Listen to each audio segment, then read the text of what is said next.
Good morning once again, friends, mga tangay. For today's video, I will be discussing about the continuation of our first aid lesson. So this will be my first lesson in first aid. The simplest, yet I know that not all of us know about this, and maybe for some of us, it's really simple. Pero for those na people na simple lang to, pero maraming bagay din that they have to learn about it. So my lesson for today, the topic for today is about fever. So fever is, it's just a very simple. Kala nyo lang yun, it's simple, but there are some things that you have to know, the do's and the don'ts in fever. So that will be the topic I will be discussing today.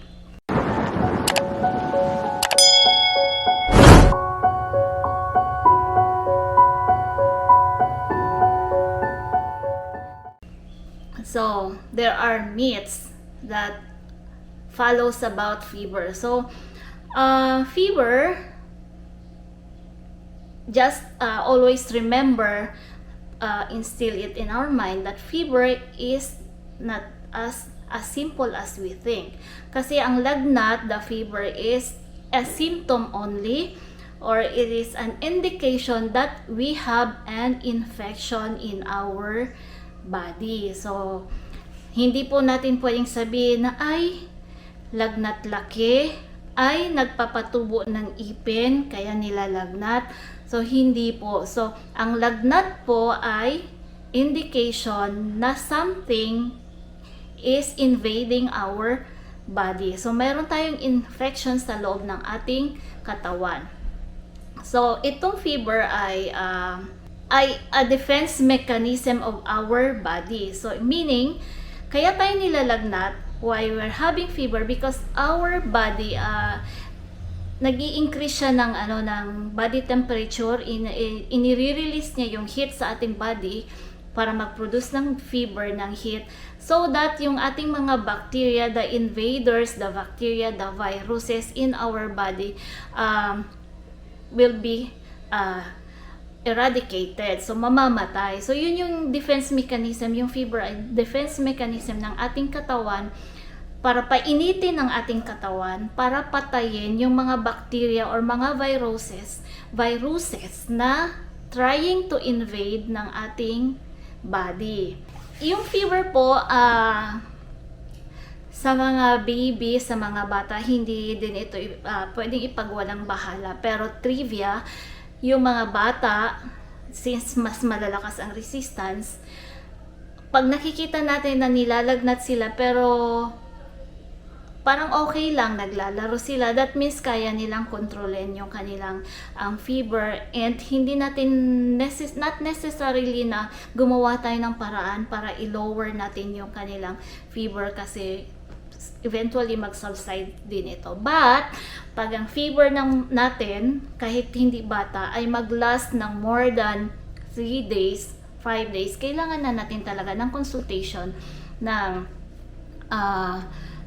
ating mga doktor, kasi sabi ko nga, indication ito ng infection. So malamang lumalala ang infection at kailangan natin ng further management, further na medication na to be taken in. What should we do? What are the things that we have to do in fever? So I have here 4 things to do.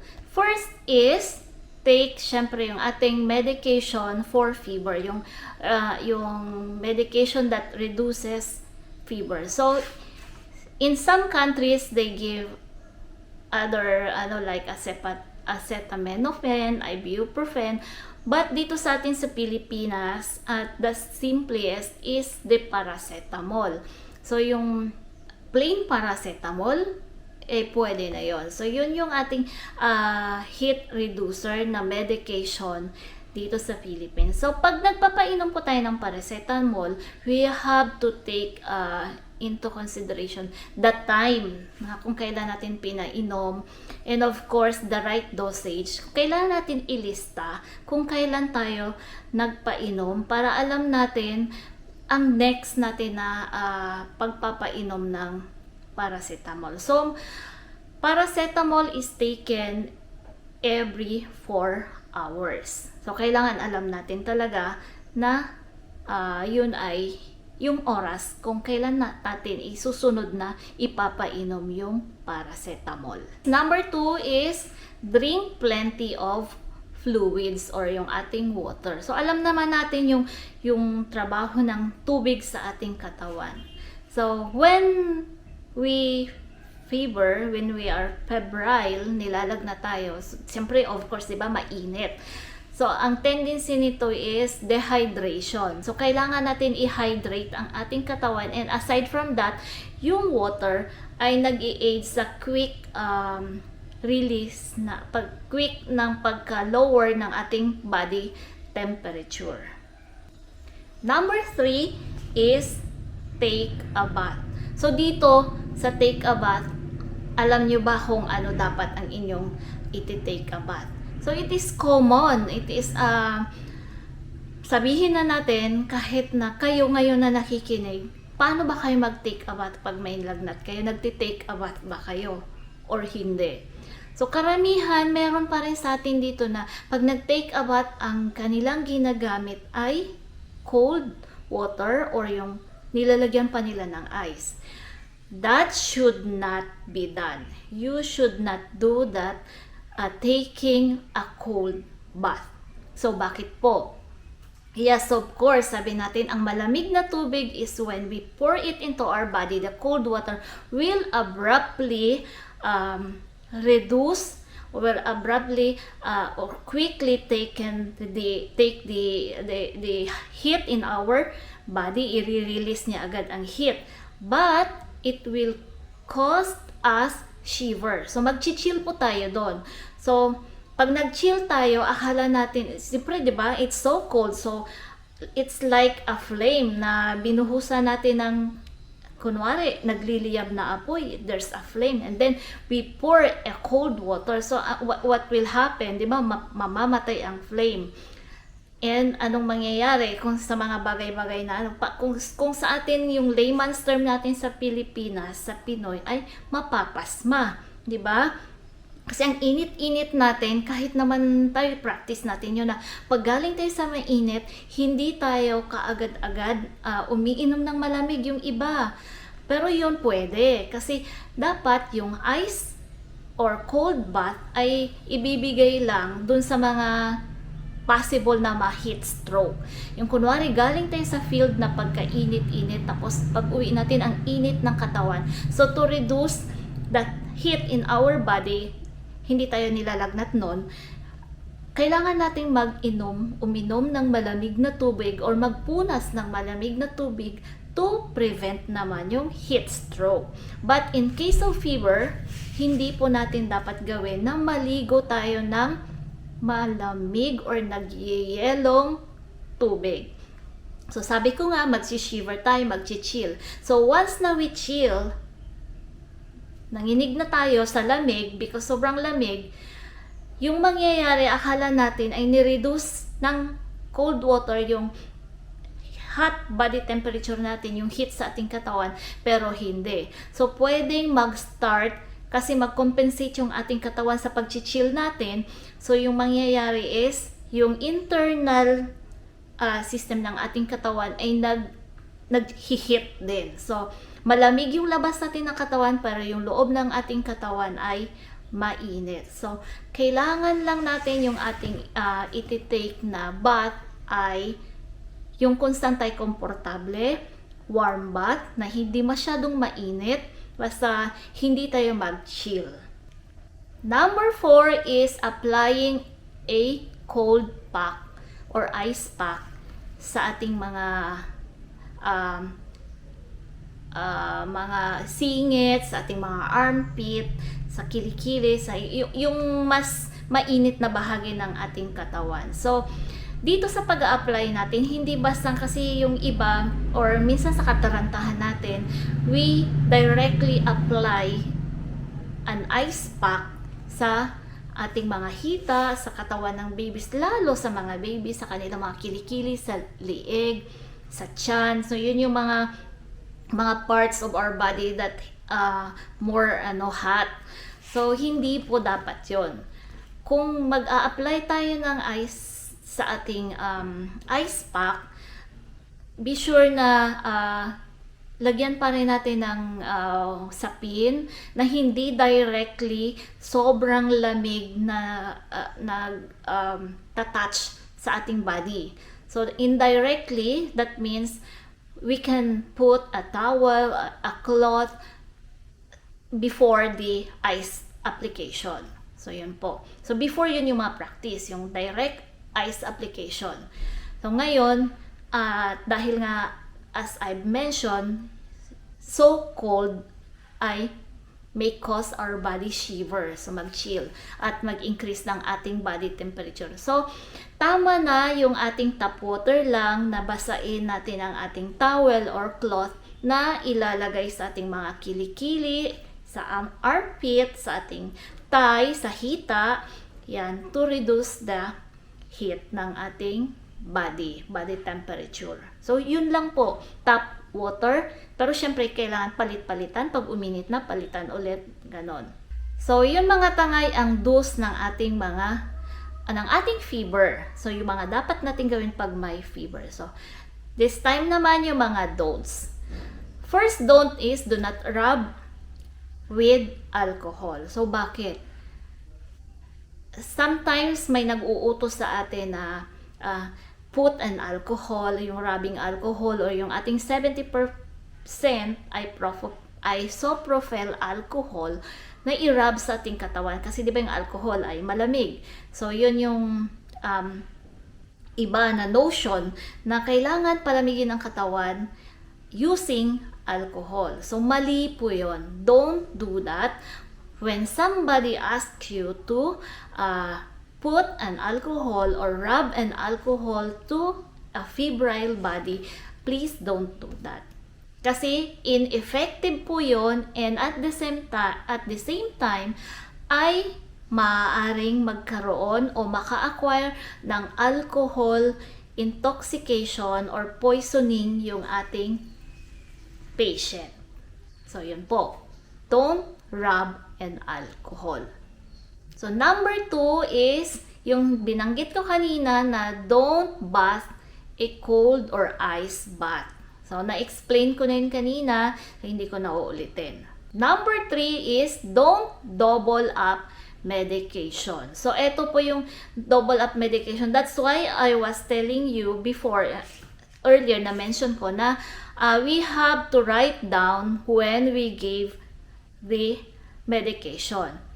So, ang iba kasi, dahil sa, eto pa meron akong na-encounter na ganito, na once na nilagnat, sinasabi nila, bigyan ng mag-asawang gamot.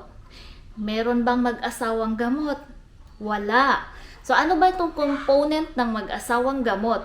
Sa mga tindahan dati na nung hindi pa prohibited ang pagbili ng mga antibiotics, hindi pa controlled, nakapack na yan agad. Nakakita ako sa tindahan.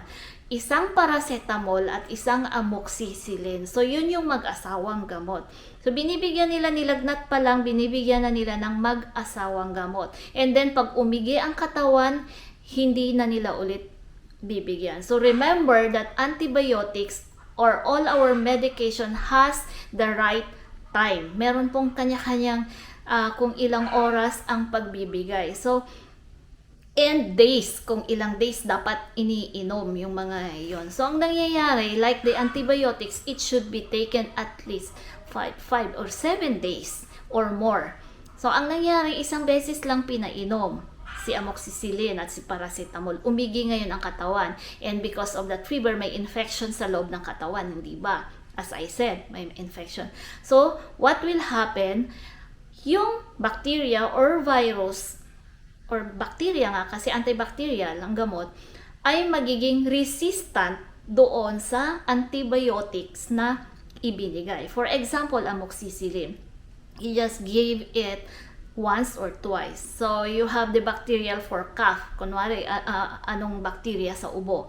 So, ang mangyayari, sa next, dahil binigyan mo lang ng 2 amoxicillin, ang mangyayari, that bacteria will just lie low. Maglalay low lang sila, manghihina, matutulog-tulog, but eventually they will not die. So, ang mangyayari dahil naranasan niya yung effect ng antibiotic na yon, ng amoxicillin, the next time na magbibigay tayo ng amoxicillin, hindi na siya makikinig.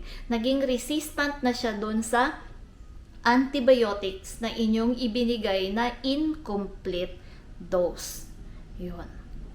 Do not mix up medication. Another is that, kunwari ngayon, uminom ka ng paracetamol. After 15 minutes, 30 minutes, nilalagnat ka pa rin. So, uminom ka pa rin ng you take another, like, let's say, biogesic. And then after 1 hour, you're still having a fever, you're still febrile. And you take another tempra.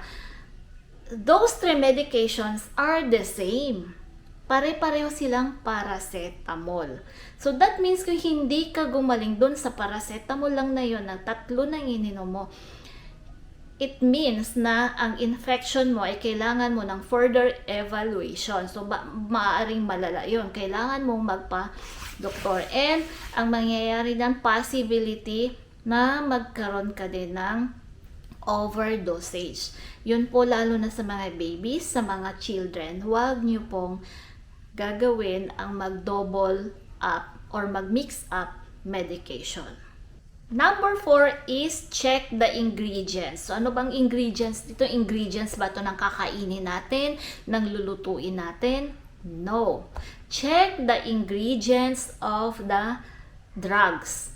So, like, as I said kanina, paracetamol. So, marami po tayong paracetamol. Marami tayong brand ng mga paracetamol. So, ang kailangan natin iinumin pag may fever ay yung analgesic, antipyretic. So, yun po yung content ng ating paracetamol. Analgesic and antipyretic. So, uminom ka i-check ninyo kung anong mga available yung ipinapainom ninyo sa inyong pasyente or sa atin mismo, kung ano yung mga iniinom natin, kung ano yung mga content ng gamot na yon, like paracetamol, and then later you get another drugs like the medical. So tiningnan niyo yung medical has also an analgesic and antipyretic. Then kumuha ulit kayo ng biogesic, ng tempra, ng tusiran. So lahat po yun ay may content ng analgesic. So not necessarily na iinumin nyo yun lahat. Isa lang ang iinumin nyo doon sa mga yon. So kaya kailangan natin i-check kasi baka ma-overdosage tayo ng paracetamol. So lalo na yung ibang gamot na may content din na nakakaantok na mga content. So, pag na-overdose kayo, anong mangyayari? Dito tulog-tulog na lang kayo. So, eto ay tip din, karamihan ng mga napupunta sa ospital na mga bata na na-overdosage dahil sa pag-mix up ng analgesic na medication, so analgesic antipyretic. So, wag po tayo magsi-self-medicate kung hindi tayo sigurado, and kailangan ninyong mag-consult sa another healthcare providers na nandyan, mas marunong sa atin sa tingin. At ito pong pinakatatandaan, if we're not sure of what we're giving, what we're doing, do not do. Yun po ang pinaka-don'ts. Wag tayong mag-aak ng galing-galingan, marunong-runungan, baka ang buhay na isinisave natin ay mawala. So, wag po tayong magtipid ng pagdala sa ating mga doktor, pagpapacheck up, dahil ang pera ay kinikita, ang buhay once na kinuha, hindi na maibabalik. So, hanggang dito na lang mga friends, mga tangay. Sana ay sundan ninyo yung mga susunod ko na videos about first aid din. At mula tayo sa basic hanggang sa papunta tayo sa medyo mahirap-hirap. And thank you for watching once again. My name is Chai. Bye. God bless everyone and keep safe everyone.